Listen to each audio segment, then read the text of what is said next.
고민 해결 시간입니다. 이공계 취업 R&D 하시는 분이에요. 질문이 답변으로 쓴 소재 외에도 졸업 작품 준비 및 랩장, 기사 시험 준비, 실험 조교, 팀 프로젝트, 근로장학을 한 번에 한 것, 회사 현장을 실습하면서 학부생이 아닌 석사생만큼 일을 한 것, 이렇게 이제 두 가지가 있다고 해요. 추가로 실험을 전담했고 보고랑 의견 제시 프로세스를 거쳐서 소통도 원활히 했다고 합니다. 1번은 일을 벌리는 사람으로 느껴질까봐, 2번은 분야가 다르기도 하고 프로젝트를 전담했다고 하면 너무 거만해 보일까봐 이 두 가지 소재를 활용을 안 했다고 해요. 이게 지금 잘한 건지 피드백을 받고 싶다고 합니다. 자, 여러분은 어떠세요? 자, 1번. 굉장히 많은 것들을 한 번에 잘 해냈으면 된 거 아닌가요? 그럼 회사에 와서도 상사가 도전적인 일을 주었을 때 알아서 잘 열심히 하지 않을까요?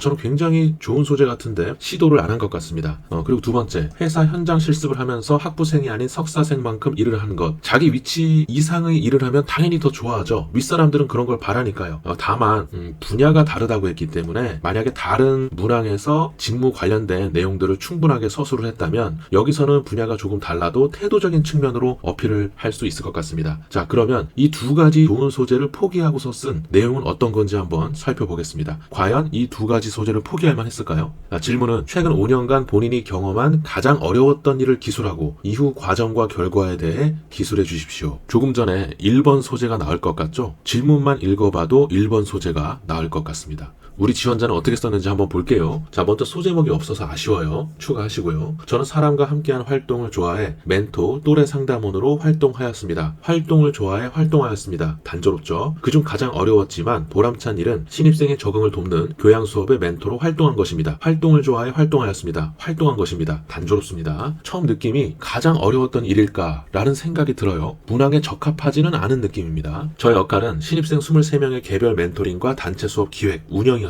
20건의 비교과 프로그램을 이수해 유용한 정보를 전달하는 것은 자신 있었으나 개인당 1시간 이상 소요되는 멘토링 시간으로 학업과 팀 프로젝트 준비가 어려웠습니다. 신입생들 대상으로 이런 교양 수업들이 많이 일어나요. 합숙 훈련을 하기도 하고 그 과정에서 교육도 하더라고요. 그런데 이런 교양 수업에 대해서 심사관들이 잘 모르는 경우가 많아요. 23명을 왜 개별 멘토링을 해야 됐었는지, 무슨 개별 멘토링을 하는 건지 정확하게 감을 잡은 상태로 본인의 글을 읽으면 좋은데 그렇지가 못하다는 거예요. 그렇기 때문에 이 교양 수업의 정체에 대해서 써줘야 됩니다. 문제는 그렇게 하게 되면 상황 설명이 길어지죠. 최소한 이 교양 수업의 정체가 뭔지 이해도를 높일 수 있으면서도 글자 수는 적게 투자하는 그런 형태로 가야 되고요. 여기 보면 학업과 팀 프로젝트 준비가 어려웠습니다. 이렇게 써 있어요. 다양한 일을 했는데 교양 수업 멘토로 활동하면서도 학업과 팀 프로젝트 준비까지 잘 해냈다라는 것이 본인 글의 주제인가요? 그렇다면 얼마나 바빴는지를 더 정확하게 써줘야 될 것 같은데 지금은 그런 것도 아니고 그냥 제가 볼 때는 내가 교양 수업의 멘토로 활동을 했는데 그 외에 이런 부회적인 것도 했어요라고 간단하게 자유연상에 의해서 떠올라서 쓰고 넘어간 겁니다. 주제를 벗어난 말 같아요. 멘티들의 공통 질문, 참고할 좋은 정보를 카드뉴스, 카톡 공지로 전달하여 해당 문제를 해결할 수 있었으나 지금 여기 보면 교과의 취지이기도 한 신입생 간 친밀감 형성이 또 다른 문제였습니다. 그러니까 이 교과에 대해서 정확하게 이해를 못하는 심사관들은 교양 수업은 뭔데 신입생 간 친밀감 형성을 해줘야 되지? 이런 쓸데없는 잡생각이 들 수 있단 말이에요. 즉 상황 설명이 제대로 안 된 거죠. 상황 설명에 글자 수를 적게 투자하면서도 내용을 쉽게 이해할 수 있도록 도와주는 것이 바로 지원자님의 역할입니다. 본 프로그램 운영센터와 상담을 통해 멘티가 라포 형성을 위한 도구를 선정하고 관련 교육을 찾아 수강했습니다. 라포 형성을 위한 도구가 뭔가요? 뭘 선정했다는 거죠? 관련 교육 뭐를 수강했다는 거죠? 공감하면서 읽기는 어려울 것 같아요. 그냥 글을 글로써 읽는 거지 확 설득이 되지는 않을 것 같습니다. 추가로 신입생이었던 저의 과거 경험을 고려해 멘티의 입장에서 서로 친해질 수 있는 환경을 만들어 나간 결과 그런 환경이 뭐죠? 뭐를 만들었다는 거죠? 마지막 수업에선 쉬는 시간에 멘티들끼리 대화하고 많이 친해져 있는 만족스러운 성과를 낼 수 있었습니다. 면접관으로서 이 글을 읽을 때 드는 궁금증을 설명을 해드렸어요.